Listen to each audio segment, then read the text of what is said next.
پاکستان کے دفاع کے حوالے سے ایک بہت بڑی خبر۔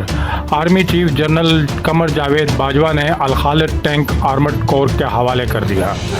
آرمی چیف نے کہا، الخالد ٹینک پاکستان، چین اور یوکرائن کا مشترکہ منصوبہ ہے۔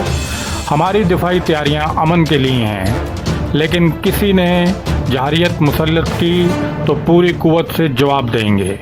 پاک فوج کے شعبہ تعلقات عامہ ISPR کے مطابق army chief general Qamar Javed Bajwa نے ہیوی انڈسٹری ٹیکسلا کا دورہ کیا۔ آرمی چیف نے الخالد ٹینک آرمڈ کور کے حوالے کرنے کی تقریب میں شرکت کی۔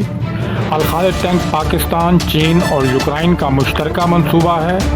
تقریب میں الخالد ٹینک کی صلاحیتوں کا عملی مظاہرہ بھی کیا گیا۔ آرمی چیف نے ہیوی انڈسٹری ٹیکسلا کی کوششوں اور صلاحیتوں پر اظہار اطمینان کیا۔ جنرل قمر جاوید باجوہ نے کہا، ہیوی انڈسٹری ٹیکسلا خود انحصاری کے اصول میں گراں قدر خدمات انجام دے رہا ہے۔ ہیوی انڈسٹریز ٹیکسلا عالمی معیار کی دفاعی مصنوعات کو تیار کر رہا ہے۔